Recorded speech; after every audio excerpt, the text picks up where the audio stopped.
Kassandra Pali.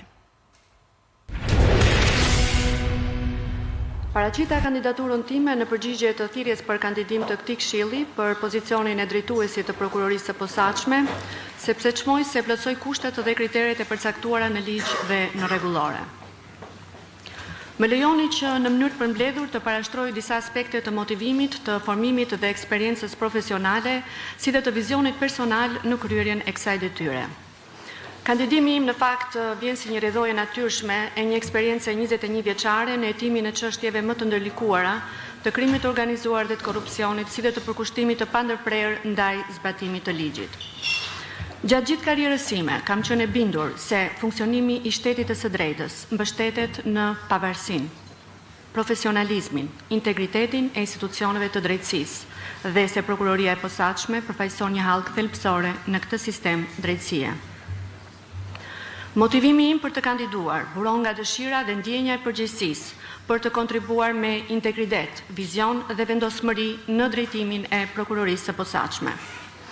Jam e bindur se përvoja profesionale dhe njerëzore e akumuluar përgjatë 2 dekadave, së bashku me kurajon, përkushtimin dhe etikën e punës, përbëjnë garanci për drejtimin e suksesshëm të institucionit.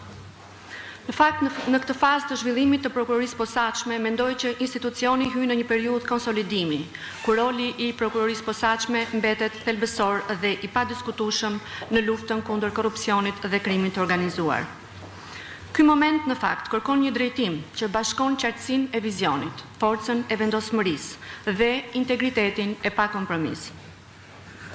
Me këtë kandidim, synoj të ofroj një drejtim të pavarur, të vendosur dhe të orientuar drejt rezultateve konkrete që pasqyrojnë parimet më të larta të shtetit të së drejtës dhe forcojnë më tej rolin dhe besueshmërinë e prokurorisë së posaçme në luftën kundër korrupsionit dhe krimit të organizuar. Në mënyrë të përmbledhur për karrierën time profesionale, kam përfunduar studimet në Fakultetin e Drejtësisë në Universitetin e Tiranës në vitin 2002 me rezultate të shkëlqyera dhe me njërë më pas kam fituar konkursin në shkollën e magjistraturës profili prokuror. Pas përfundimit të shkollës së magjistraturës jam emëruar prokuror në stazh në ish prokurorin për krime të rënda në tetor të vitit 2004. Një vit më pas, në tetor të vitit 2005, jam emëruar definitivisht pranë prokurorisë për krime të rënda. Nga viti 2004 dhe aktualisht, kam ushtruar pandërprerje funksionin e prokurorit për 15 vite, pra nga 2004 deri në 2019, prokurore në prokurorin për krime të rënda dhe deri në dhjetor të 2019-s, kur prokuroria për krime të rënda u suprimua dhe mandej u bëra pjesë e prokurorisë së posaçme. Në fakt, kam qenë pjesë e këtyre 2 strukturave shumë të rëndësishme në Republikën e Shqipërisë, si ish krimet e rënda, ashtu edhe prokuroria e posaçme. Pra, veprimtaria ime si prokuror ka qenë e fokusuar vetëm në këto 2 institucione. Të dyja këto prokurori kanë përfaqësuar momente të rëndësishme në forcimin e shtetit të së drejtës dhe në intensifikimin e luftës kundër krimit të organizuar dhe korrupsionit, sidomos në radhët e zyrtarëve të lartë. Mund të them që karriera ime ka filluar qysh në vitin 2004 në prokurorin për krime të rënda, që herët, që kur unë kam qenë shumë e re, jam marrë me krime të rënda, me krim të organizuar, me bandat armatosura, me grupet e strukturuara dhe me organizata kriminale. Veçanërisht përvoja 6 vjeçare mandej në prokurorinë e posaçme ka qenë thelbësore në thellimin e njohurive dhe aftësive të mia profesionale përmes hetimit të çështjeve me kompleksitet të lartë që lidhen me korrupsionin, krimin organizuar, pastrimin e produkteve e të tjerë. Sfidat e përballura ndër vite janë shndërruar në një përvojë të konsoliduar pune, duke më pajisur me qartësi profesionale, vendosmëri dhe aftësi të përshtatshme për të drejtuar me efikasitet në situata komplekse. Pavarësisht vështirësive që shpesh shoqërojnë hetimet që ne kemi pasur, qoftë te krimet e rënda, qoftë në prokurorinë e posaçme, kam vijuar me këmbgulje të kryej detyrat e mia dhe t'i çoj ato deri në fund, pa u stepur në asnjë moment, duke kontribuar me rezultate konkrete në sistemin e drejtësisë. Përvoja 21 vjeçare si prokurore në fakt është materializuar në një kapital profesional të konsoliduar, që më vendos në një pozitë optimale për të marrë drejtimin e prokurorisë së posaçme, për të forcuar dhe çuar më tej një qasje realiste, të guximshme dhe të bazuar në përvojë. Drejtimi i këtij institucioni në këndvështrimin tim kërkon më shumë se sa një vizion. Kërkon një njohje në rrënjë të sistemit, aftësi për vendimarrje të shpejtë dhe të sigurt, si dhe përvojën praktike për të vendosur me vendosmëri.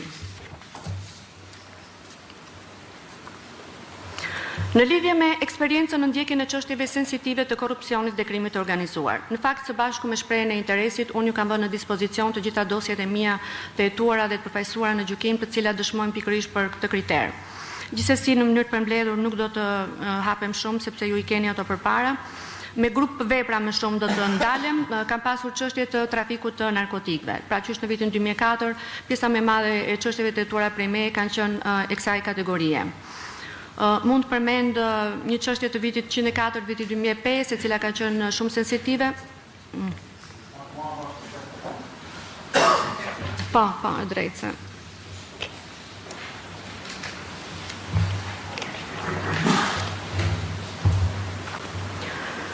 Pra mund të përmend një çështje të vitit 104 të vitit 2005 për trafik të narkotikëve në kuadër të organizatës kriminale, e cila ka qenë një çështje mjaft sensitive për kohën.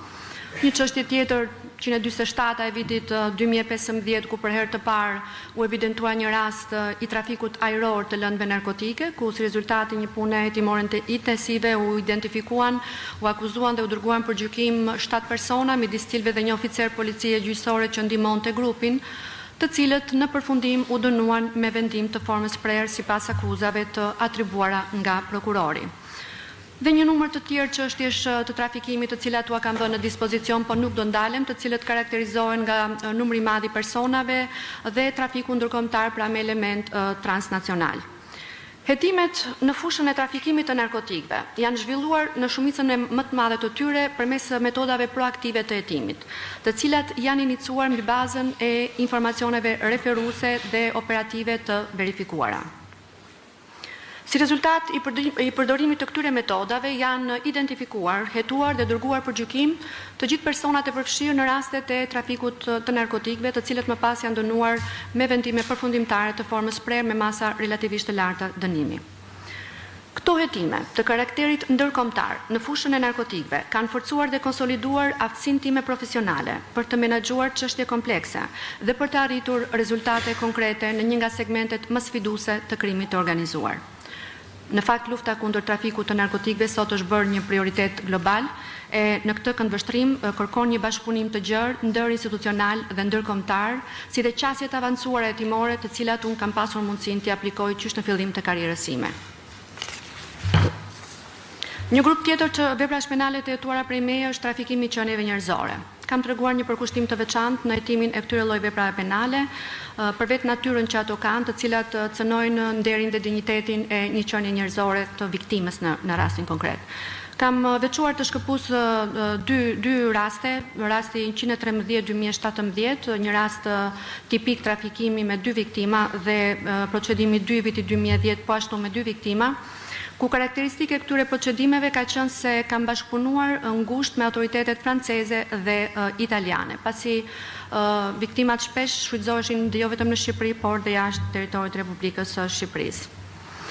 Kjo përvojë në trafikimin e qenieve njerëzore ka forcuar aftësinë time për të menaxhuar hetime të ndërlikuara dhe me ndjeshmëri të lartë, si dhe besimin për të drejtuar me profesionalizëm dhe integritet procese të tjera komplekse në mbrojtje të interesit të ligjit dhe të sundimit të tij. Një grup tjetër veprash penale të hetuar kanë qenë çështjet e vrasjeve. Kam patur në hetim një numër të konsiderueshëm vrasjesh, qoftë të krimet e rënda dhe qoftë në prokurorinë e posaçme.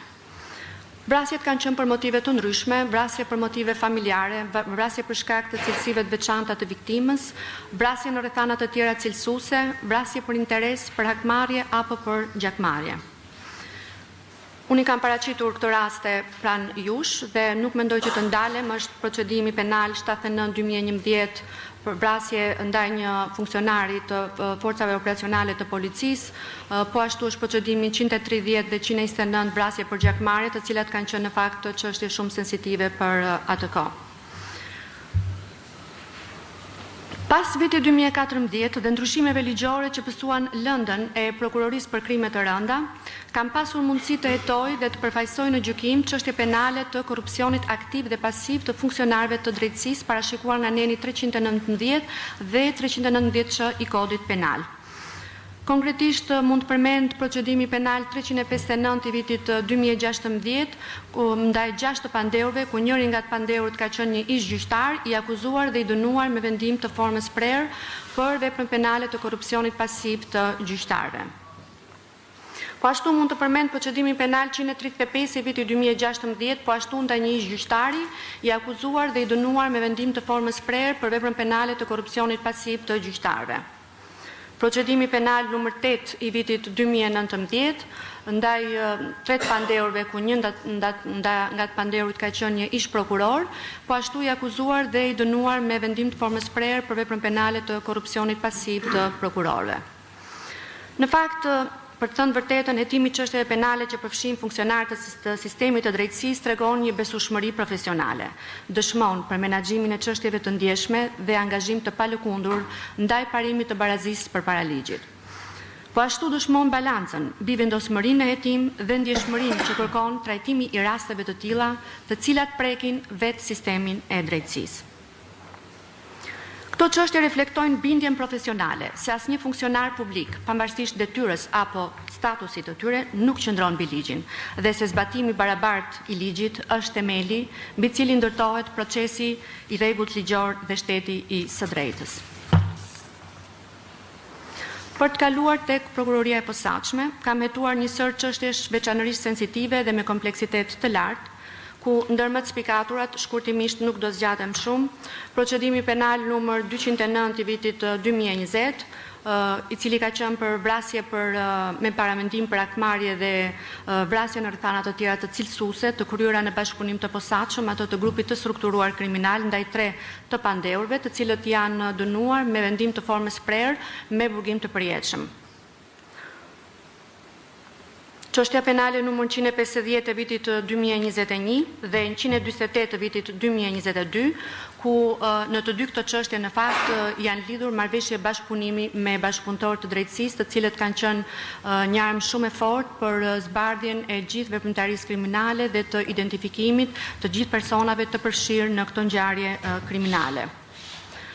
Çështja penale numër 19 e vitit 2022 për veprën penale të sigurimit kushteve dhe mjeteve materiale për të kryer vrasje kryer në bashkëpunim të posaçëm ato të grupit të strukturuar kriminal, ku veçantia e kësaj çështje është se është kryer në bashkëpunim të ngushtë me autoritetet hollandeze, kryesisht me prokurorinë Limburg në Holland, me të cilën ne kemi shkëmbyer akte hetimore prova në kohë reale.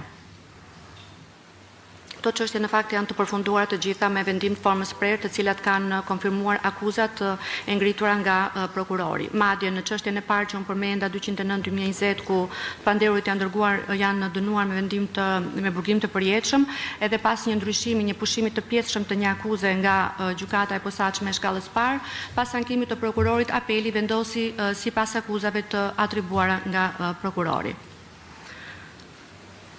Një tjetër çështje shumë sensitive është procedimi penal numër 75/2022 me 32 të pandeur, ku në këtë rast janë lidhur 3 marrëveshje bashkëpunimi me 3 bashkëpunëtorë drejtësie.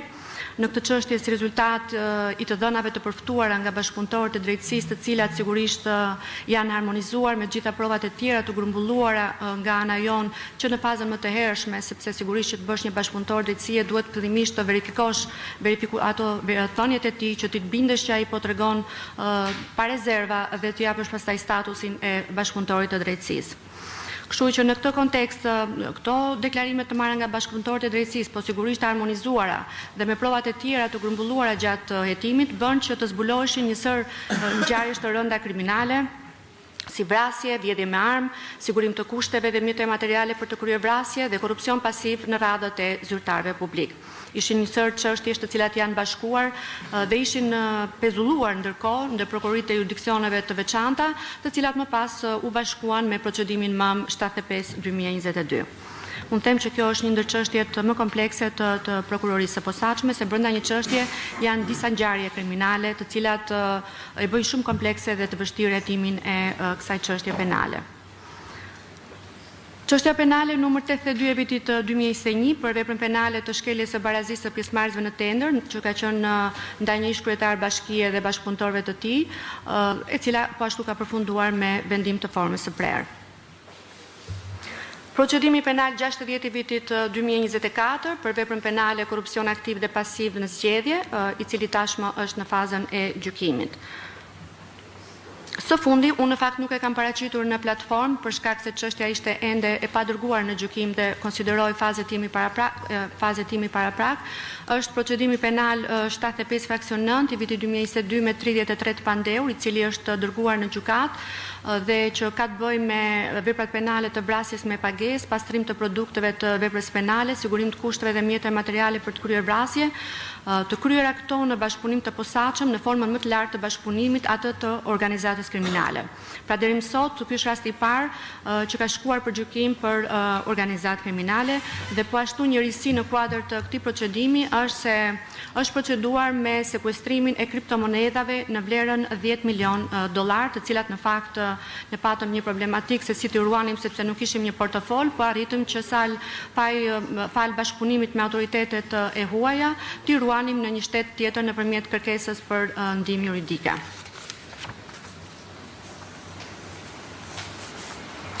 Në çështjet e hetuara në prokurorinë e posaçme, kam demonstruar përdorimin e metodave proaktive të hetimit, përfshirë, përgjime, vëzhgime, përdorimin e agjentëve në mbulim, të cilët kanë... E di, po e kam... E di, kërkoj shumë djes, po më thuaj sepse... Po. Po. Je i shpejtë. Jo, nuk e kam për këtu, po e kam në... Jo, nga dhe të përtesë në tim që të shpejtë. Është problem, po? Pa e di.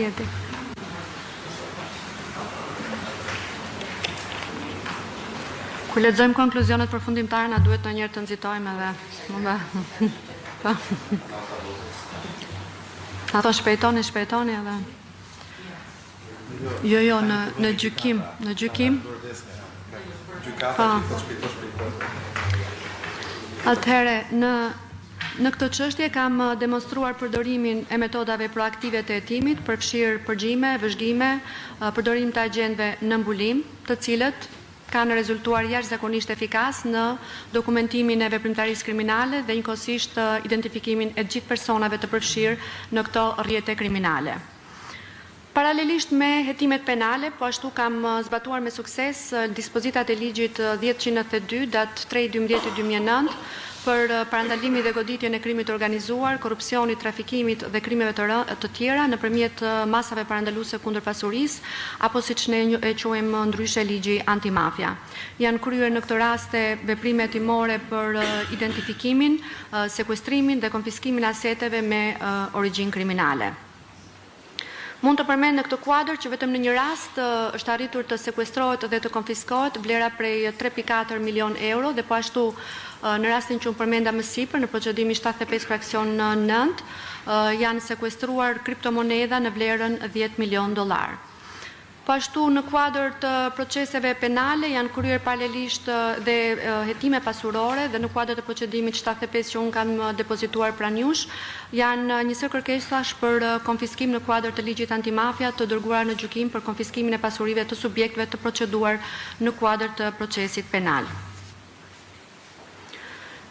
Në lidhje me eksperiencën dhe aftësinë për të drejtuar një strukturë, çdo prokuror që merr përsipër një çështje penale është në vetvete lider i procesit hetimor. Fakt, ky rol përfshin hartimin e një plani të strukturuar, ndarjen e detyrave, orientimin e burimeve njerëzore dhe drejtimin e hetimit në mënyrën më efikase, duke shmangur pistat që çojnë në shpenzim të panevojshëm të kohës dhe të burimeve njerëzore. Pra është prokurori ai i cili drejton dhe i fokuson që duhet heqin në një drejtim të caktuar, sepse shpesh mund të ndodhë që hetuesit të hapen në shumë drejtime, por ti duhet kuptosh që cili drejtim të çon drejt atij funksioni dhe drejt atij qëllimi që ti je duke hetuar.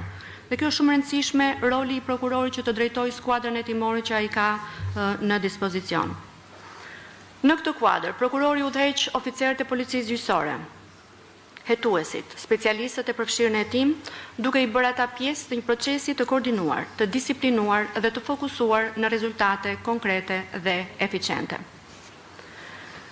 Këto aftësi udhëheqëse janë reflektuar plotësisht edhe në përvojën time ndërkombëtare, si drejtuese e 6 skuadrave të përbashkëta hetimore Joint Investigation Teams, ku kam përfaqësuar palën shqiptare.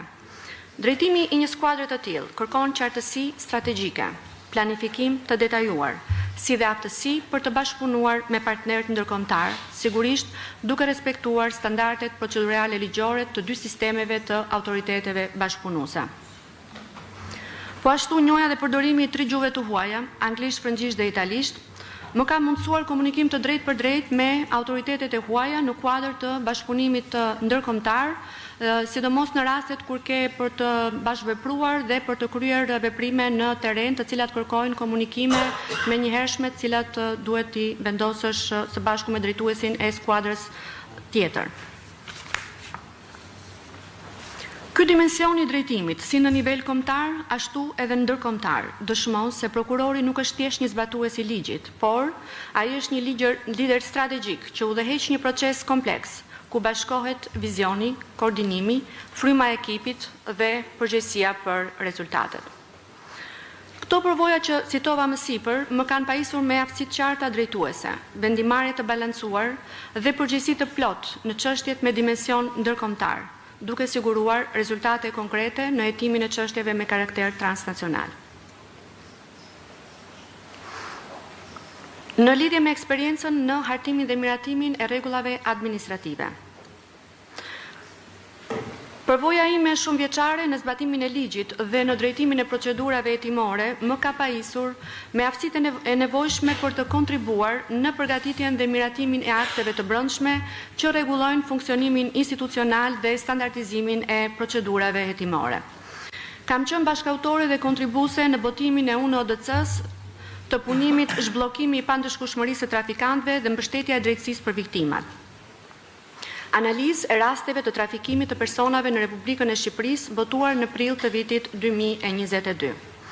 Ky publikim ofron një analizë të detajuar të praktikës gjyqësore shqiptare dhe rekomandime konkrete për mënyrën më efektive të trajtimit të rasteve të trafikimit, duke shërbyer njëkohësisht si një udhërrëfyes për gjyqtarët dhe prokurorët në këtë fushë.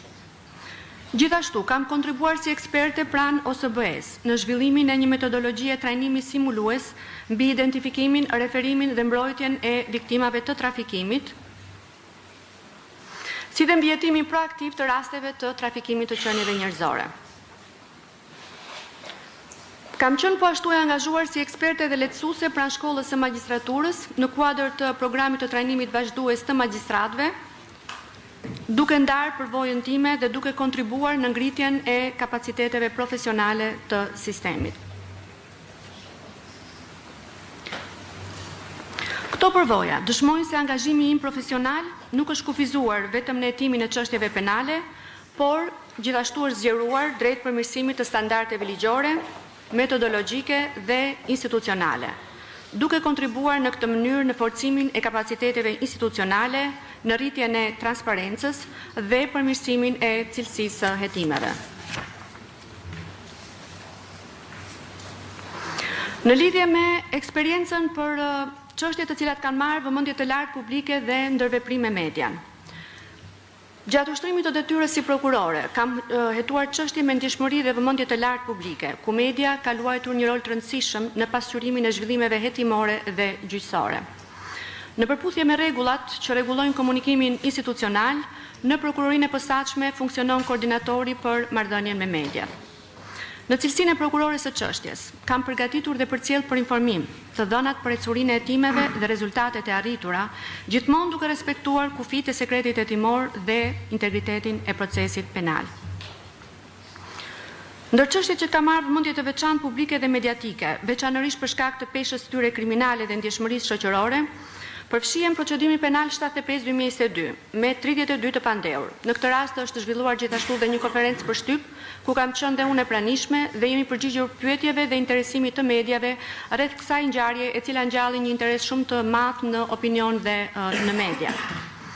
Po ashtu është procedimi 75 fraksion 9 me 33 pandeur, ku siç e përmenda është dërguar në gjykim për organizat kriminale dhe kjo çështje ka tërhequr një interes të konsiderueshëm të medias dhe të opinionit publik. Këto raste që citova përbëjnë shembuj të qartë të menaxhimit të suksesshëm të marrëdhënies midis sekretit hetimor dhe të drejtës për informim, sigurisht duke ruajtur integritetin e procesit dhe besueshmërinë e institucionit. Në ushtrimin e funksionit si drejtuesi i prokurorisë së posaçme, e konsideroj thelbësore ndërtimin e një marrëdhënie transparente dhe profesionale me median, duke e parë atë si një partner strategjik në forcimin e besimit të publikut tek drejtësia. Komunikimi institucional me median duhet të mbështetet në parimet kushtetuese të informimit të drejtë, proporcional dhe të verifikuar, pa cënuar sekretin hetimor, të drejtat e palëve dhe reputacionin e institucionit. Sa i takon aftësive në drejtimin efektiv të burimeve njerëzore. Në ushtrimin e detyrës kam treguar aftësi të qarta drejtuese dhe vendosmëri në menaxhimin efektiv të burimeve njerëzore përmes komunikimit të vazhdueshëm dhe bashkëveprim me hetuesit, oficerët e policisë gjyqësore, specialistët e përfshirë në hetim. Në çdo rast kam siguruar ndarje të qartë të detyrave, mbikëqyrje të rregullt dhe garantim të ligjshmërisë së çdo veprimi procedurial të cilën unë kam me shumë merak, duke ndërtuar një mjedis pune bashkëpunues dhe të disiplinuar. Këto aftësi organizuese janë reflektuar gjithashtu dhe gjatë drejtimit të skuadrave të përbashkëta hetimore, ku kam pasur përgjegjësinë për të harmonizuar metodologjinë e punës, për të siguruar ndarje të qartë të detyrës, për të ruajtur komunikim të vazhdueshëm mes autoriteteve bashkëpunuese dhe për të rritur njëkohësisht një besim reciprok. Sepse kur bashkëpunon me një autoritet të huaj, është shumë e domosdoshme që të vendoset një radhë parë besimi. Nëse vendoset besimi, pastaj ti mund të shkëmbesh informacione pa rezerva. Aftësia për të ndërtuar frymë bashkëpunimi dhe besimi mes anëtarëve të ekipit është për mua një garanci reale për drejtimin e suksesshëm të çfarëdo lloji strukture, aq më tepër të prokurorisë së posaçme. Nëse më besohet detyra e drejtuesit të prokurorisë së posaçme, vizioni im për menaxhimin e burimeve njerëzore do të fokusohet në drejtimin efektiv, motivues dhe transparent të çdo anëtari të strukturës, me qëllim rritjen e performancës dhe forcimin e kulturës institucionale. Vlerësimi i drejtë i performancës, mbështetja e zhvillimit profesional dhe garantimi i pavarësisë në vendimarrje do të jenë prioritetet kryesore të drejtimit. Në lidhje me vizionin ose planin e besueshëm për organizimin e prokurorisë së posaçme si një institucion funksional dhe efektiv. Jam plotësisht e vetëdijshme në fakt për rëndësinë që ka drejtimi i prokurorisë së posaçme. Për këtë arsye, pavarësisht kompetencave të përcaktuara proceduralisht për drejtuesin, mbetet thelbësore fryma dhe metodologjia që ai përcjell dhe zbaton gjatë ushtrimit të funksionit drejtues. Vlerësoj shumë punën e palodhur të gjithë prokurorëve, hetuesve, oficerëve të policisë gjyqësore, specialistëve të përfshirë në bashkëpunim, si dhe bashkëpunimin me policinë e shtetit, partnerët kombëtar dhe ndërkombëtar. Vlerësoj të domosdoshme të punohet për ta përmirësuar më tej drejtimin e prokurorisë së posaçme. Në thelb të vizionit tim qëndron fryma e ekipit, sepse është më së qartë se asnjë individ, sado i përkushtuar të jetë, nuk mund t'i arrijë rezultatet i vetëm, por ato janë produkt i bashkëpunimit të ngushtë mes prokurorëve, hetuesve, oficerëve të policisë gjyqësore, institucioneve të tjera ligjzbatuese dhe partnerëve ndërkombëtar. Vizioni im mbështetet në disa shtylla kryesore. Transparenca dhe llogaridhënia. Deri më tani prokuroria e posaçme ka treguar një nivel të lartë transparence dhe llogaridhënie ndaj publikut dhe institucioneve partnere, duke ndërtuar besueshmëri përmes profesionalizmit dhe rezultateve konkrete. Synimi im është që këto standarde jo vetëm të ruhen, por të forcohen më tej përmes mekanizmave të qartë dhe të matshëm, duke rritur komunikimin me publikun dhe institucionet e tjera për të ndërtuar besim të qëndrueshëm tek drejtësia. Transparenca dhe llogaridhënia janë në fakt dy koncepte që në vlerësimin tim plotësojnë njëra tjetrën. Transparenca e bën llogaridhënien të dukshme, ndërsa llogaridhënia e bën transparencën të besueshme. Përmes kësaj qasje, do të garantohet një komunikim institucional i saktë i hapur, i përgjegjshëm me publikun, duke respektuar gjithmonë kufit e sekretit hetimor dhe njëkohësisht duke forcuar integritetin dhe imazhin e prokurorisë posaçme si një institucion që vepron në bazë dhe për zbatim të kushtetutës dhe të ligjit. Një tjetër moment që unë do t'i kushtoj rëndësi të veçantë e kam parashtruar në vizionin tim është cilësia dhe shpejtësia e hetimeve. Janë faktor vendimtar për suksesin në luftën kundër korrupsionit dhe krimit të organizuar. Ato pasqyrojnë profesionalizmin e prokurorëve, përdorimin e teknikave bashkëkohore të hetimit dhe bashkëpunimin efektiv me partnerët kombëtar dhe ndërkombëtar. Për të garantuar një rritje të qëndrueshme të cilësisë, është thelbësor organizimi i takimeve periodike me trupën e prokurorëve për të evidentuar problematikat e ndryshme të dala gjatë praktikës, gjatë zhvillimeve gjyqësore apo hetimore dhe njëkohësisht ofrimin e zgjidhjeve të duhura. Po aq e rëndësishme është edhe motivimi i prokurorëve për të përshpejtuar hetimet dhe për të reduktuar afatet e paraburgimit, sepse në këtë mënyrë do të mund të rritet efektiviteti i ndjekjes penale.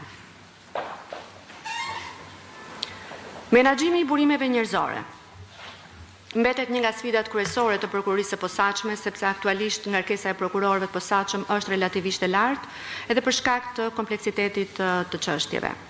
Në këtë drejtim, përdorimi sa më efikas i burimeve njerëzore, mendoj që është një domosdoshmëri.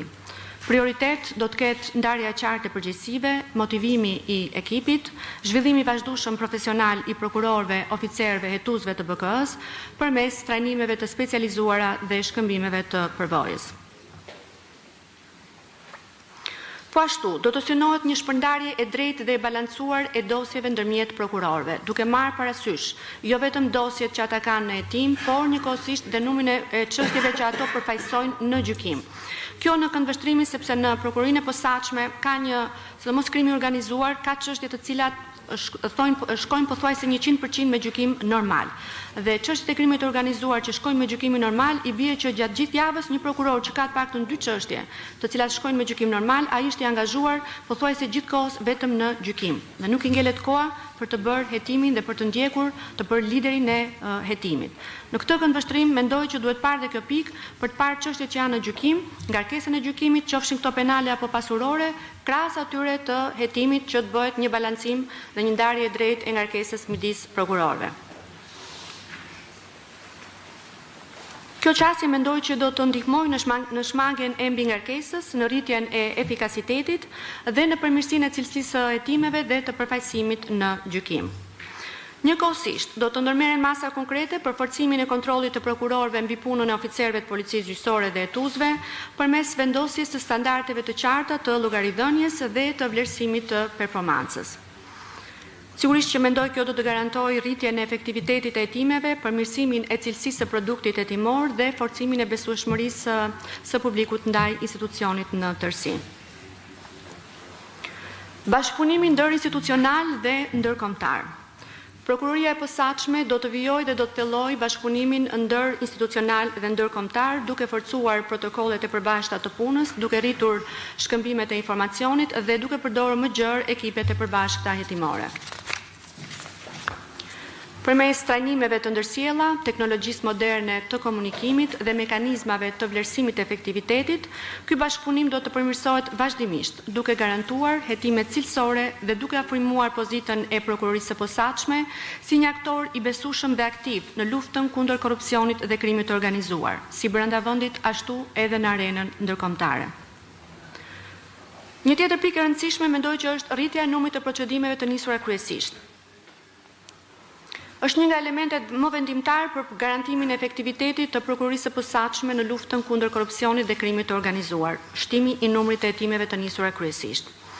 Hetimet proaktive e bëjnë institucionin më pak të varur nga kazimet e subjekteve të interesuar, duke kthyer atë në një aktor aktiv që parandalon dhe godet veprimtarinë kriminale që në fazat e hershme.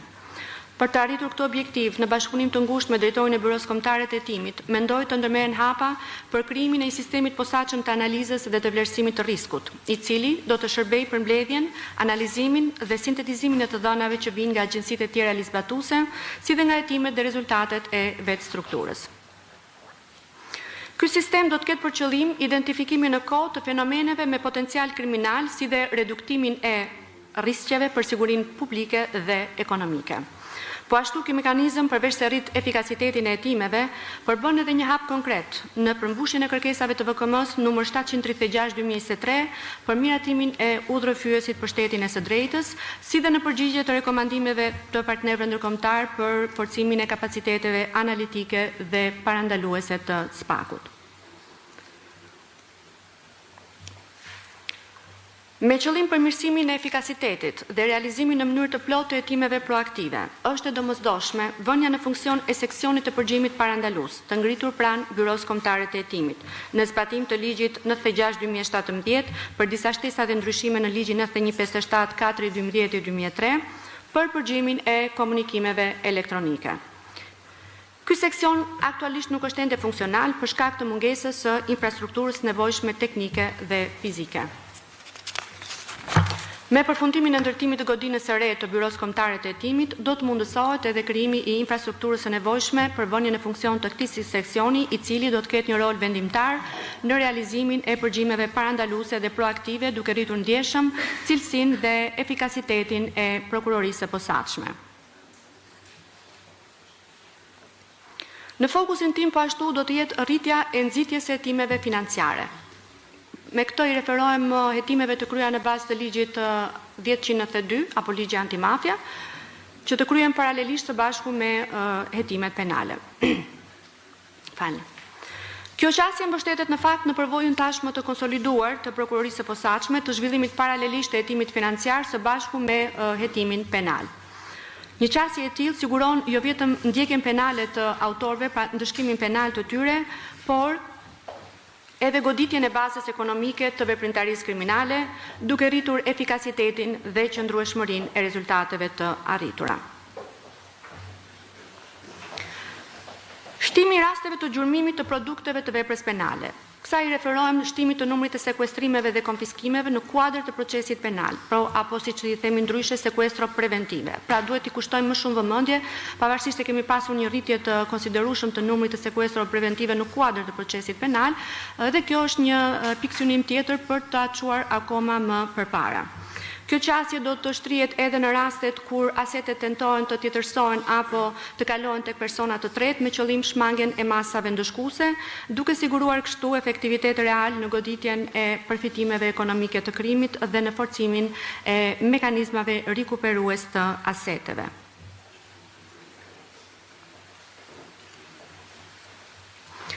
Nisur nga përvoja ime e gjatë në fushën e hetimit, do të promovoj dhe do të mbështes fuqimisht përdorimin e teknikave speciale të hetimit, të cilat janë provuar si mjetet më efektive në zbulimin dhe dokumentimin e veprimtarisë kriminale.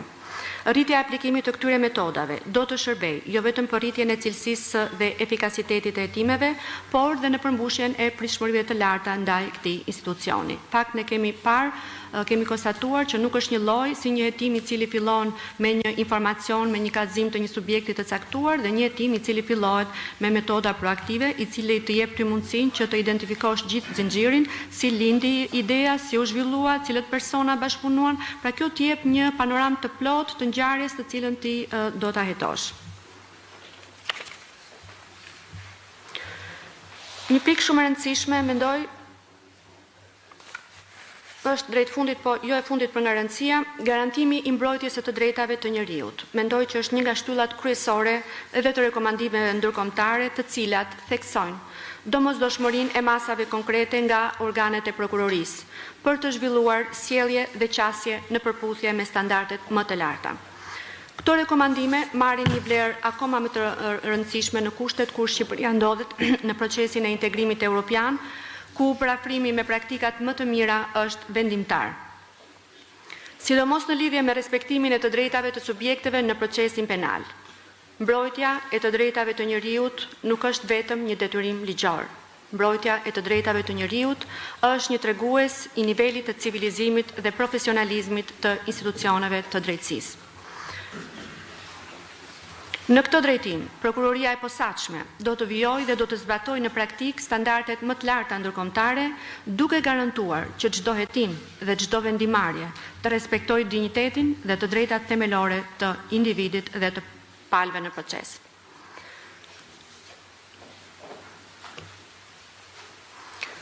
Do të ndjek po ashtu me përgjegjësi dhe pavonesë procesin e rekrutimit për plotësimin e organikës së BK-s, e cila është shtuar me 40 hetues të rinj.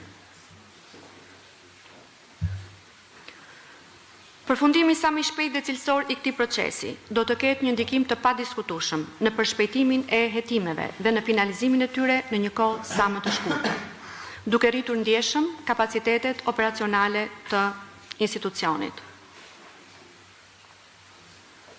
Aktualisht në fakt është në procedurë për të marrë dhe 10 oficerë të shërbimeve të policisë gjyqësore, të cilët sigurisht do të kenë dhe ato një ndikim në lehtësimin e punës dhe në koordinimin me institucionet respektive nga cilët ata vinë, por sigurisht edhe rekrutimi 40 hetuesve mendoj që është shumë e rëndësishme. Se aktualisht hetuesit, çdo prokuror aktualisht ka 2 maksimumi në 3 hetues. Imagjinoni që të kesh 40 apo 50 dosje me 2 hetues, është e pamundur që t'i kryesh në një kohë relativisht të shpejtë. Kështu që mendoj që rekrutimi i 40 hetuesve do të ketë një ndikim shumë të rëndësishëm në cilësinë dhe produktin e punës së prokurorisë posaçme.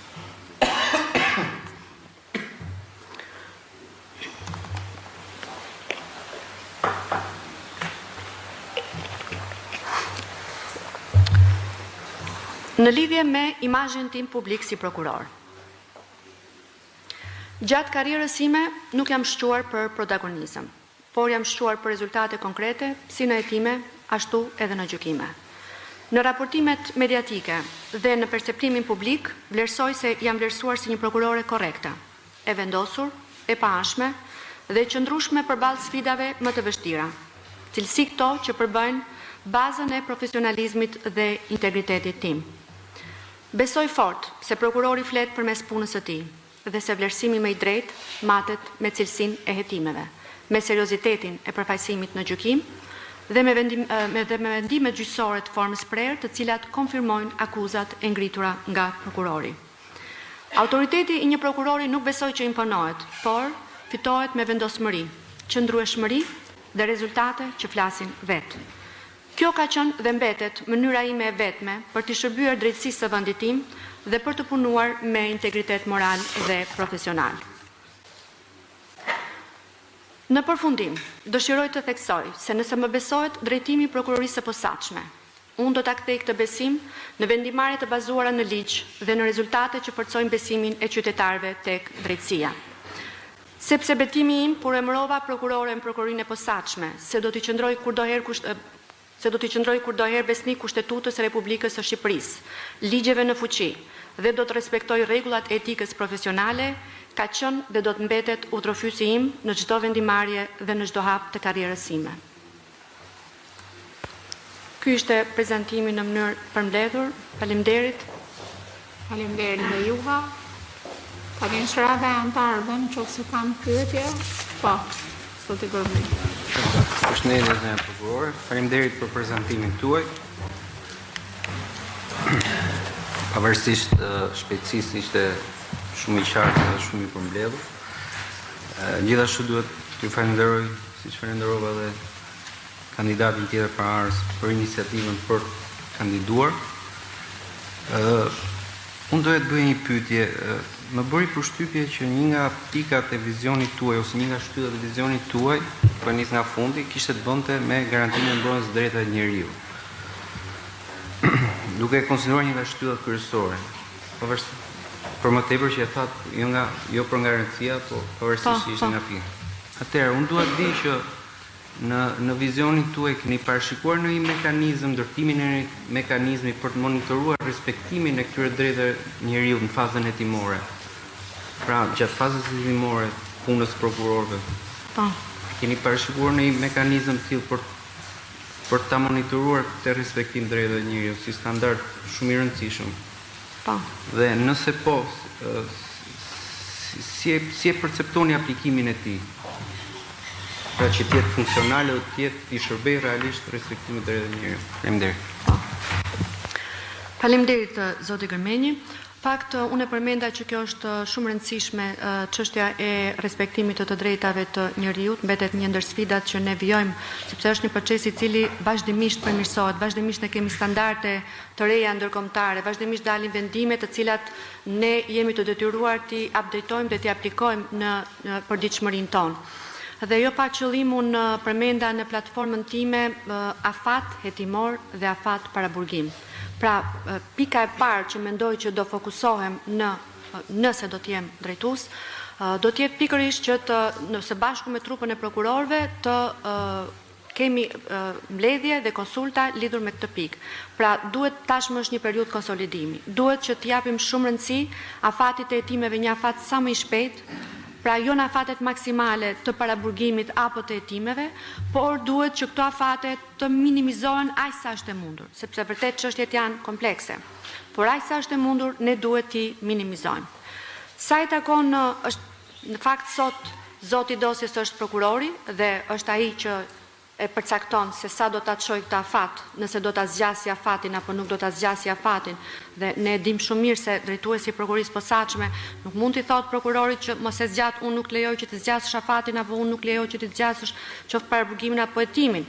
Por mendoj që në kuadër të këshillave dhe të mbledhjeve që bëhen me trupën e prokurorëve, sigurisht është një problem që duhet adresuar me qëllim që të kemi të gjithë një qasje në këtë problematik që unë mendoj që duhet të kemi një qasje dhe një zhvillim në raport edhe me vendimarrjet e gjykatave europiane, të cilat na orientojnë për afate sa më të shkurtra, hetimi dhe paraburgimi. Faleminderit. Kush tjetër nga kolegët? Zonja Mandro. Faleminderit të nderuar prokurore, shumë kënaqësi teksa ju dëgjoja të trajtoni të gjithë përvojën tuaj, gjithë sfidat e gjithë procesin e një veprimtarie që është shumë sfiduese, shumë patjetër, një nga besoj më të vështirat, sepse të merresh me krimin i cili avancon për ditë, do të thotë që ka shumë rëndësi të jesh disa hapa përpara atyre. Më vjen shumë mirë që një zonjë, një prokurore aplikon për këtë institucion kaq të rëndësishëm. Nisur nga ky këndvështrim, do të desha të dija cilat mendoni ju që do të jenë sfida të shtuara për një grua që drejton këtë lloj prokurorie, këtë lloj veprimtarie të kësaj prokurorie, në krahasim me kolegët e mëparshëm tuaj, që janë gjithashtu shumë të nderuar dhe shumë të respektuar. Pra, a shikoni juve disa sfida shtesë? Kjo ishte pyetja ime e parë.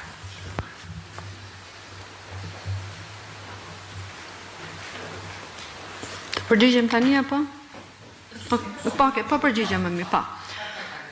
Po, profesoresh, i themi profesoresh për shkak të kohës që kemi kaluar në shkollë, por fakt unë mendoj që një drejtues i prokurorisë posaçme duhet ketë disa cilësi, të cilat janë aftësi për vendimarrje të shpejtë, aftësi për të drejtuar me vizion, aftësi për të siguruar një ambient sa më efikas, një frym bashkëpunimi midis anëtarëve të ekipit.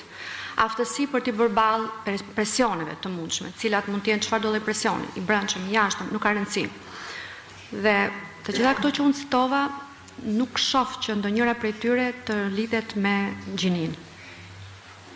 Nuk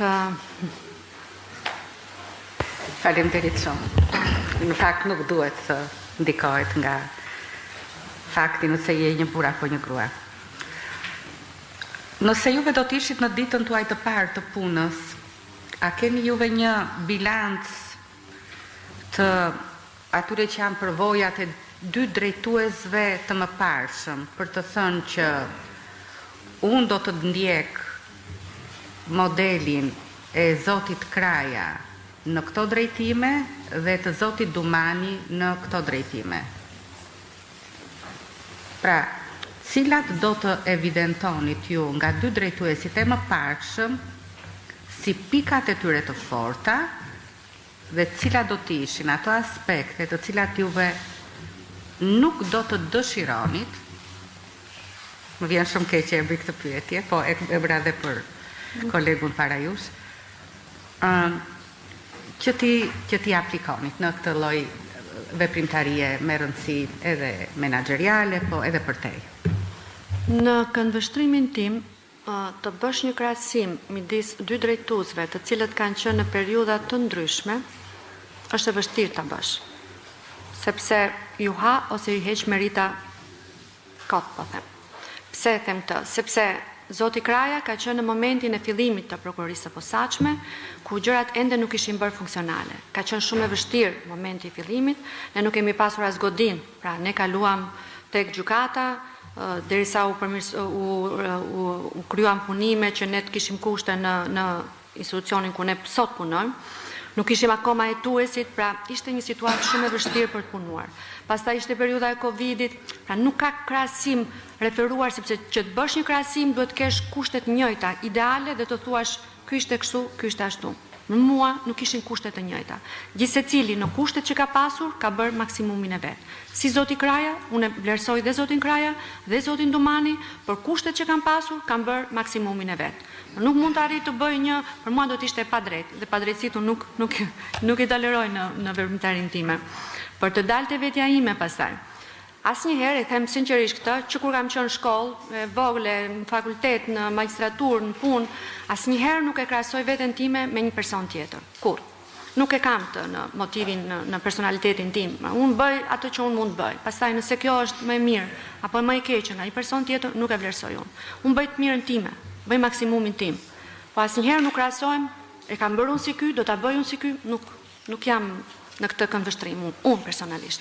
Unë do bëj më të mirën që është e mirë për mua, të zbatoj ligjin, kushtetutën, pavarësi, pa anësi, vendosmëri, po krahasimin ose bëj.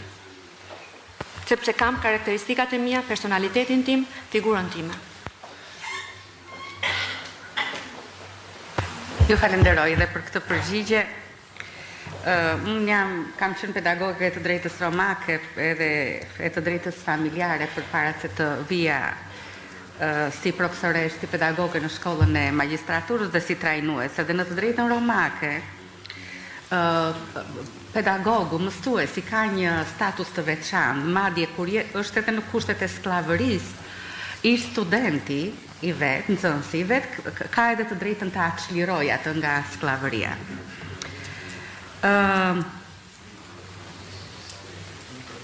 Nëse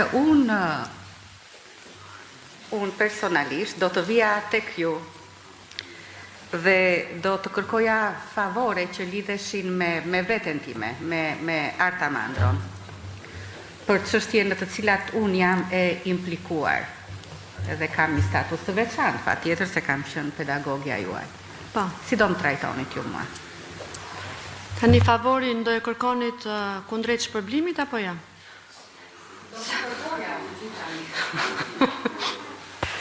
Sepse ka rëndësi për kualifikimin, ka vepër apo jo, për këtë po pyes domethënë. Po jo. Mendoj, nuk jam në këtë situatë dhe jam. Nëse do të jesh Kështu që vlerësojeni ju se si mund të vijam. Atëre, po, faleminderit për pyetjen profesoresh. Do me thonë, juve lidhni me faktin që njiheni së bashku dhe vjen dhe kërkon një favor. Pa diskutim, unë do ta pres një person që cilin e njoh, por në momentin që ky person vjen dhe kërkon një favor të caktuar, këtu krijohet një ndarje. Një ndarje shumë e madhe që ndoshta nga sot e tutje ne nuk do të jemi më kolegë apo nuk do të kemi më atë afrimitet. Patjetër, nëse ka dhe elemente të tjerë që unë ju pyet as që s'ka rëndësi se është kazus, do të ndjek edhe rregullat ligjore për ta ndjekur më tej. Kafe nuk do më ofroni, besoj, apo kakao? Kafe jo, nuk ka fraj. Faleminderit për përgjigjen.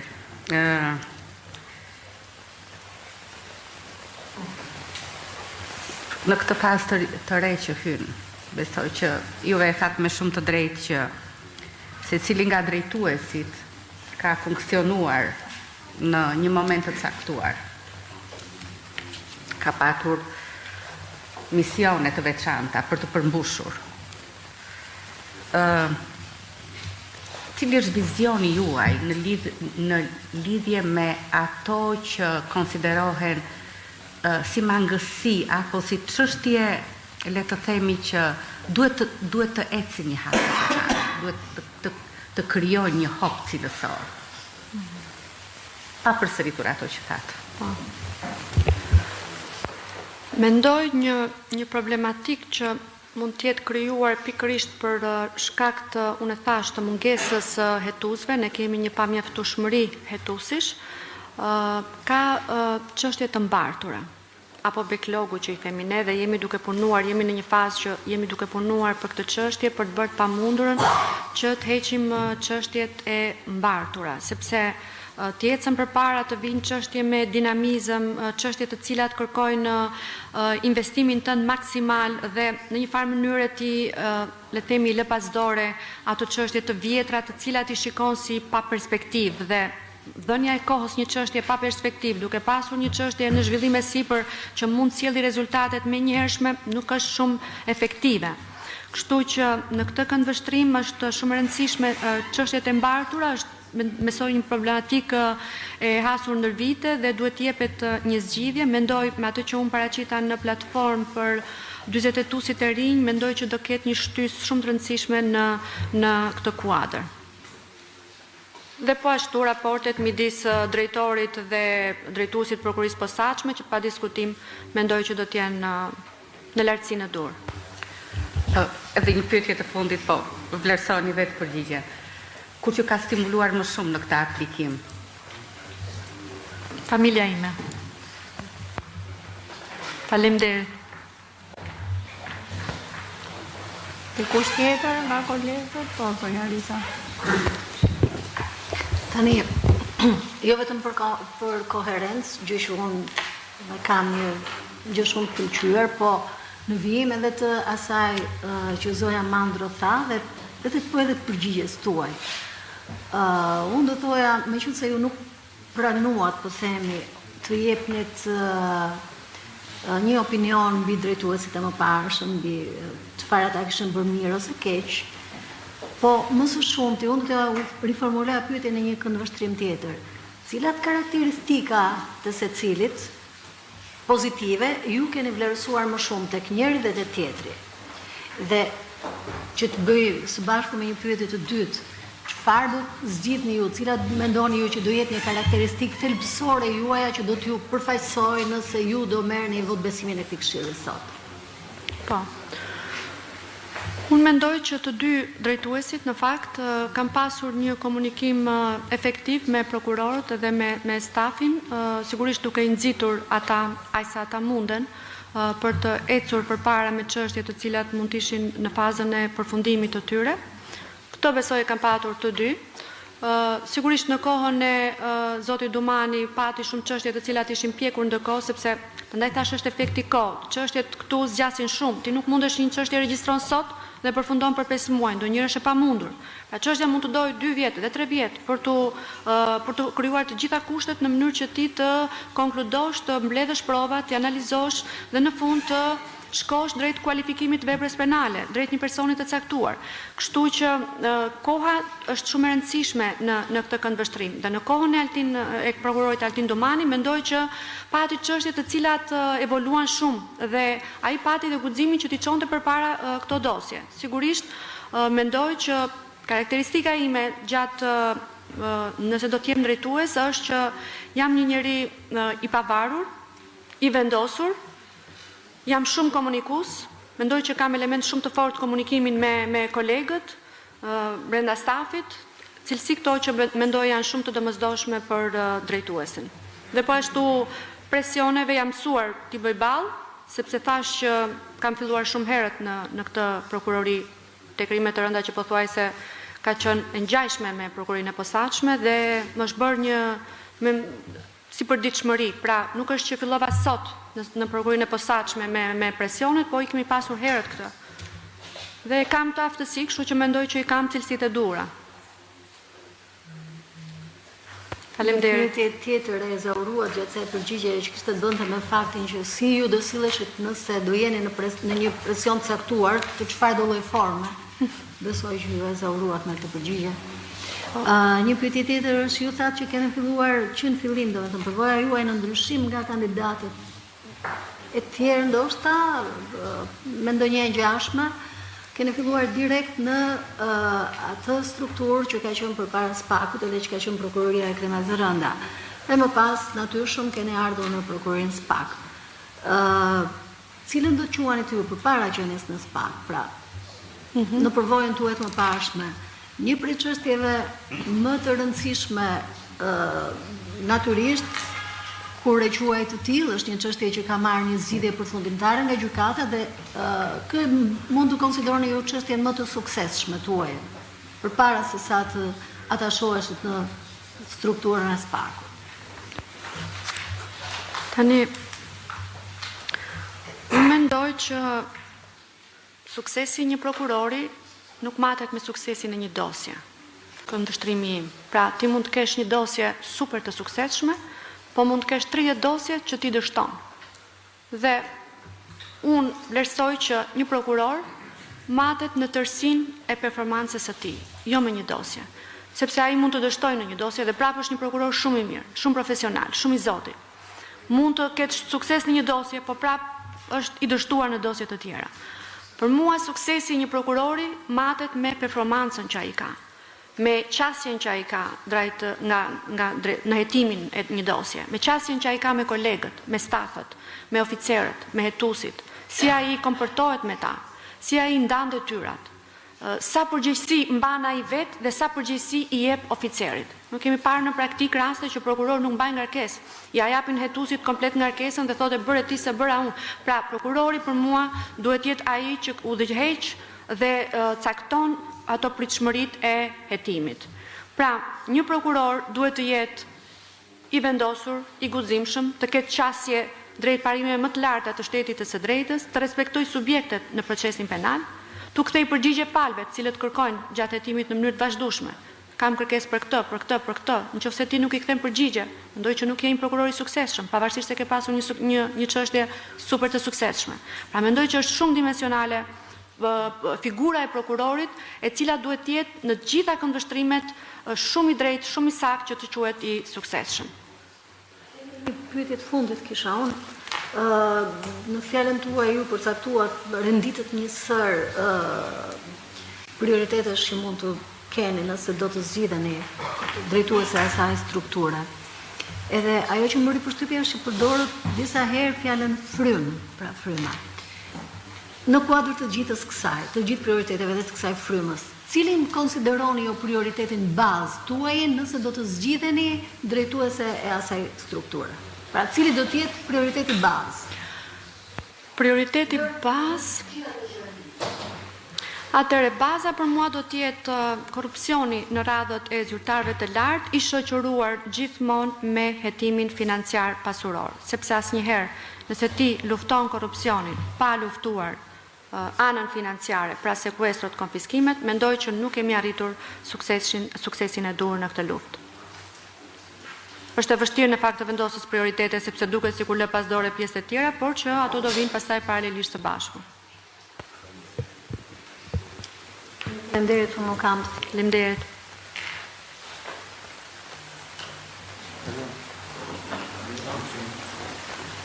Si done. Faleminderit prokurore për prezantimin. Në fakt një pjesë e pyetjeve dhe u ezauruan nga kolegët. Mund të insistojmë prapë ke pyetja që bëri profesor Esha në fillim, do ta riformuloj ndryshe. Nuk dua që ju të flisni për drejtuesit që kanë qenë apo drejtuesit aktual.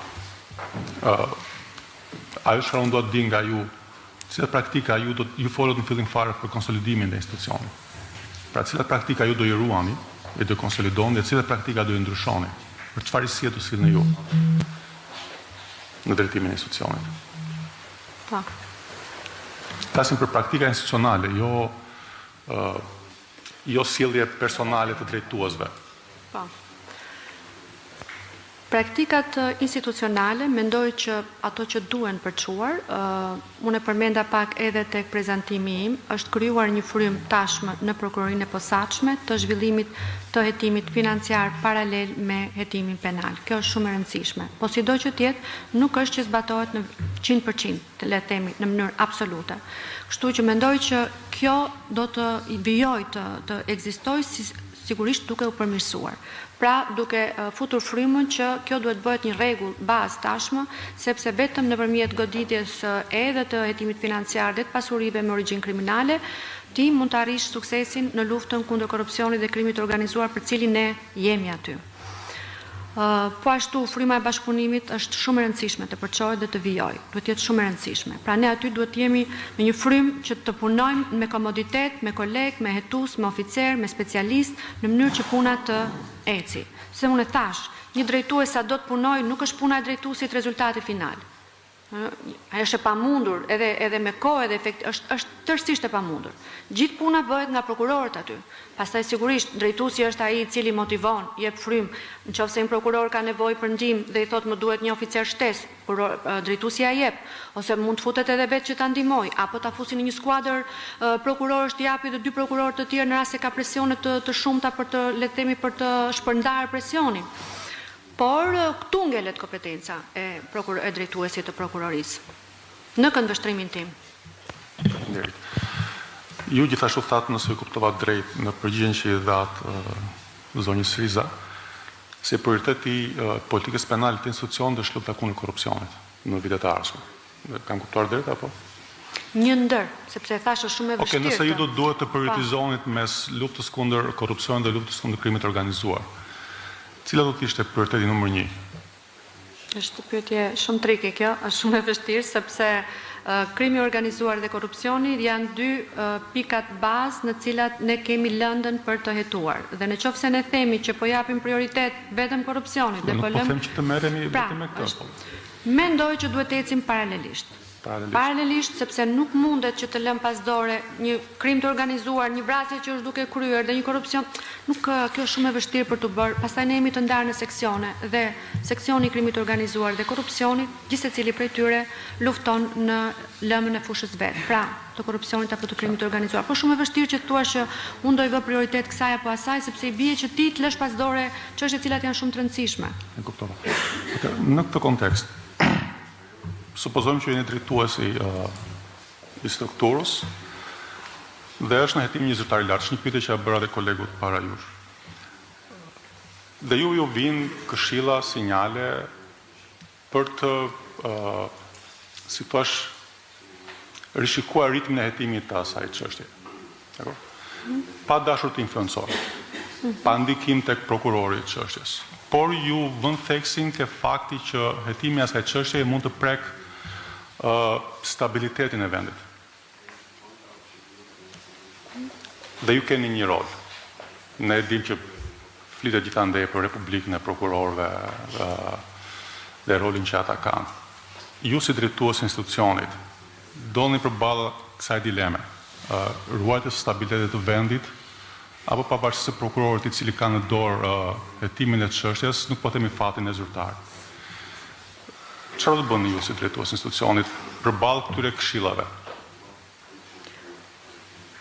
Ajo që do të bëja unë është që do të informoj as pari prokurorin e çështjes dhe personalisht do të shmangesha nga çfarëdo lloj kontakti të mëtejshëm, pasi në vimësi për atë çështje, zot i asaj çështje do të jetë pikërisht prokurori përkatës, i cili këshilla që unë do i jepja do të ishte të zbatonte dhe të shikonte vetëm ligjin dhe kushtetutën. Asnjë farë këshille tjetër të kësaj natyre që ju përmendet nuk duhet marrë parasysh. Pyetja tjetër. Muajt e fundit, ose vitin e fundit, ka një debat në lidhje me, ju e cekët pak edhe në fjalën tuaj, në lidhje me masat e sigurisë dhe posaçërisht me atë të arrestit me burgim. Edhe në rezolutën e kuvendit ceket kjo çështje dhe i kërkohet SPAK-ut që të shohë. Çfarë do të bëni ju si drejtues? Çfarë mund të bëjë një drejtues i strukturës në lidhje me këtë çështje? Dhe njëherë lutem për masat e sigurimit arrest në burg? Po. E cila vlerësohet nga opinioni publik se është një masë me cilën është e kaluar masa, le të themi. Dhe ky debat që ka lindur në prokurorinë e posaçme janë 20 prokuror. Dhe secili prokuror ka dosjet e veta. Rasti rastit nuk i ngjan. Por një rast të caktuar është prokurori ai i cili kur konkludon që ka faktin penal, ka provat e mjaftueshme te atij dyshimi të arsyeshëm për të atribuar një akuzë caktuar një subjekti të caktuar, konkludon për të marrë një masë të caktuar ashtu siç ai e gjykon, në rastin konkret një masë arrest në burg. Dhe i drejtohet gjykatës së posaçme. Po sigurisht prokurori përpara se ta shkojnë gjykat, bën një analizë të kushteve dhe kritereve të caktimit të masës së sigurimit, që janë në 228 e vijues të kodit procedurës penale. Pas këtaj vjen gjykata, e cila thot, po, kërkesa e prokurorit është e drejtë dhe e bazuar dhe duhet caktuar një masë sigurimi arrest në burg. Pra, drejtuesi në këtë këndvështrim nuk mund të bëjë një vlerësim të bazueshmërisë ose jo të masës së sigurimit arrest në burg, sepse sot me ndryshimet ligjore është gjykata ajo që thot, pra mund të jetë gjykata ajo që t'i thoshte prokurorit, jo, unë nuk jam për këtë masë, në këndvështrimin tim nuk janë plotësuar kushtet dhe kriteret, nuk ekziston rreziku i ikjes, i dëmtimit provave, ky do të rrimë me një masë tjetër sigurimi. Pra, janë ato le të themi parashikimet ligjore të kontrollit të veprimtarisë së prokurorit që nuk e bën drejtuesi në këtë rast, po e bën gjykata. Pastaj shkon në apel, pastaj shkon në gjykatë lart, në këtë këndvështrim nuk mundet të reagoj për mua drejtuesi. Sigurisht unë mendoj që mund të reagosh tek afatet pastaj, pasi janë caktuar masat, që afatet sigurisht në kuadër të mbledhjeve që mund të bëhen, të jenë afate sa më të shkurtra, që e përmendat, afatet para burgimit, këtu mund të kemi një diskutim me trupin e prokurorëve. Por në momentin që prokurori vendos që kjo masë është kështu, është mendimi i tij personal, ai është zoti i dosjes, gjykata e kontrollon, për mua nuk ka ndërhyrje drejtuesi prokurorisë në këtë mes. Pra, kjo do të jetë edhe përgjigjja juaj kur të raportoni në kuvend si drejtues institucionit për këtë pikë të rezolutës apo? Pyetja e fundit. Ju tha që një nga pikat tuaja të forta është komunikimi i mirë dhe dialogu i hapur me supozoj kolegët e tjerë me radhë. Në një skenar hipotetik, dy prokurorë që kanë hetimin e çështje ka një konflikt mes tyre në lidhje me strategjinë e hetimit të asaj çështje dhe konflikti agravon deri në pikën që prokurorët nuk komunikojnë me njëri tjetrin. Dhe kjo cënon hetimin e çështjes, bashkëpunimin me OPG-t e BK-s. Ju si drejtues çfarë do të bënit në këtë situatë? Në këtë situatë do komunikoja njëherë me prokurorët për të parë shkakun çfarë ka ndodhur, pse ka ndodhur. Në rast se është një situatë e cila është e pakapërgjyeshme, mund të futet një prokuror i tretë apo nëse ndonjëri nga ata dëshiron të largohet, në kuptim të shmangjes së këtyre konflikteve, të cilat jo vetëm që nuk çojnë përpara hetimin, por e dobësojnë ata. Shumë e rëndësishme, në rast se dy prokuror, atëherë ata do shkojnë me dy mendime në gjykatë, por kjo nuk është serioze për prokurorinë e posaçme. Nuk është aspekt serioze. Në këtë këndvështrim mendoj që duhet një rregullore që të përcaktohet ose të futet drejtuesi dhe të ndajnë pastaj, sepse edhe dy prokurorë një nuk ndajnë votat. Qofse ata do marrin një vendimmarrje të caktuar, njëri është po, njëri është jo, çfarë vendimi do marrësh, nuk merr dot vendim. Kështu që duhet futet një i tretë që të paktën në vendimmarrje të kenë 2-1. Po kjo varësisht situatës dhe varësisht komunikimit që drejtuesi do të ketë me këta prokurorë dhe shkakut pse ka lindur kjo mosmarrëveshje. Faleminderit.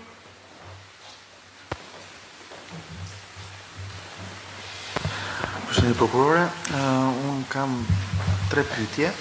E para lidhet me faktin e një fenomeni që vërehet që shpeshherë kur jo vetëm në korrupsion, por edhe në krimin organizuar, element të dosjes, mos e gjithë dosja, qarkullon nëpër media. Nëse ju zgjidheni drejtuese, si mund të reagonit ose çfarë vizioni keni në lidhje me këtë fenomen? Faleminderit zoti Mërkuri. Fakti u niseni edhe nga disa raste praktike që ka ndodhur së fundmi dhe është e vërtet kjo. Është shumë e vështirë në fakt sepse në momentin që dosjen e ka prokurori dhe në momentin që palët njihen me aktet dhe çështja shkon në gjykat, po ende nuk ka filluar seanca paraprake, i bie që ende çështja është në hetim. Dhe kur dorëzojmë dhe aktet hetimore e avokatëve, ne i marrim dhe atë nënshkrimin që ata të ruajnë sekretin hetimor. Sigurisht duhet një ndërgjegjësim shumë i madh në kuadër të mos shpërndarjes së këtyre akteve. Praktikisht janë hapur hetime, normalisht duhet hapen, janë hapur hetime, po asnjëherë nuk kanë dalë pozitive në këndvështrimin e identifikimit kush e bëri këtë. Dhe ajo që unë mendoj është që ne duhet fokusohemi më tepër tek personi që është i autorizuar ta mbajë këtë informacion, ta administrojë. Dhe jo të shkojmë te pika fundore pse mori ai, si e mori. Po ai e mori se ja dha dikush, po ky pse ja dha.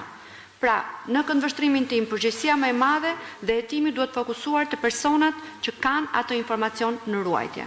Dhe jo te pika fundore që i shkon atij. Dhe duke u hapur hetime konkrete për të identifikuar se kush dhe pse e bëri këtë gjë.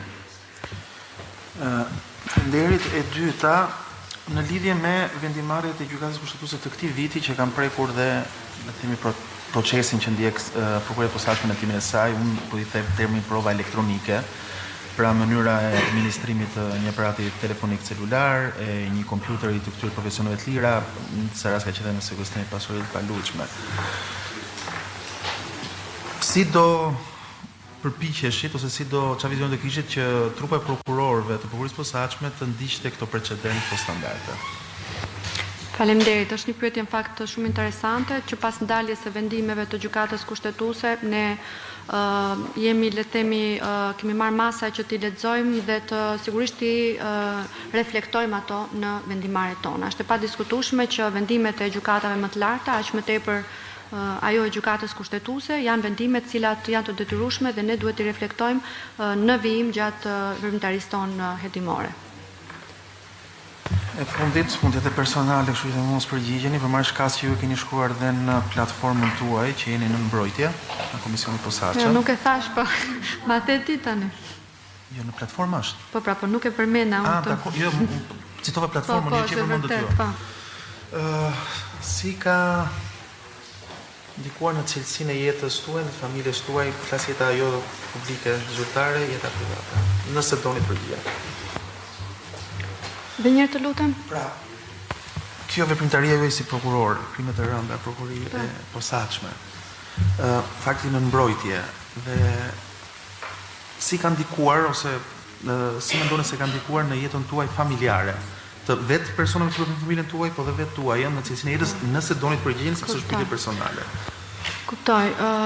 Për të thënë vërtetën, që kur kam filluar tek krimet e rënda në vitin 2004, unë kam pasur një jetë shumë të kufizuar.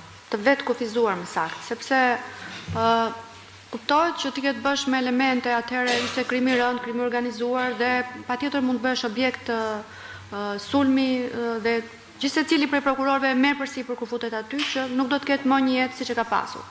Dhe unë këtë gjë e kam marrë parasysh që kur u futa dhe kam vazhduar, kështu që nuk më ka bërë në një përshtypje të madhe pjesa pastaj që ishte pjesa e më parë e passhme në prokurorinë e posaçme. Sigurisht kur mora vesh lajmin që një tronditje për mua, po duke qenë se në atë rast unë kisha zbatuar me rigorozitet ligjin, shumë rigoros, dhe më tepër problematikat kaluan tek familjarët e mi. Unë e kalova, ishte problemi i parë, po pastaj u mësova me atë situatë, kurse familjarët e patën një çik më problem atë situatë. Faleminderit. Po, zoti Hoda. Faleminderit. Kur unë pyetjen e kam lidhur me raportin e strukturës në opinionin publik. Që në paragrafin e parë të platformës, ju nënvizoni rritjen e besimit publikut të drejtësia si ta themi motivin që një nga motivet që juve ju shtyni në këtë kandidim. Pastaj në trajtimet e mëpasme që bëni, është edhe një nga objektiva që ju tentoni. Realizoni nëse do merrni besimin e Këshillit për ta drejtuar këtë strukturë në 3 vitet në vijim. Duke qenë se struktura aktualisht ka një nivel të lartë besimi tek qytetarët, tek opinioni publik. Pritshmëria është edhe fjala që ju përdorni, që do ketë publiku në këto 3 vite, nëse kjo strukturë do të jetë në besimin tuaj, cila do të jetë? Do mbahet ky nivel apo do rritet? Faleminderit. Ky nivel do përmirësohet. As do mbahet dhe as do rritet. Përmirësim ka shumë elemente brenda dhe gjithë përfshirje të shumë elementeve të arritura deri tani. Pra jam e sigurt që do përmirësohet në cilin do aspekt të hetimit të çështjeve dhe të përfaqësimit në gjykim. Faleminderit. Pyetje nga kolegët e tjerë? Nuk ka. Soja Musabeli, faleminderit. Faleminderit Për shumë. gjithë prezantimin tuaj dhe për përgjigjet e pyetjeve. Ju urojmë suksese. Faleminderit. Bëjmë një pushim të shkurtër. Jo, tani kemi pushimin e gjatë. Tani kemi një pushim për 30 minutash dhe pastaj faleminderit. Pas, ne çka emocione. Jo, e ke cilë.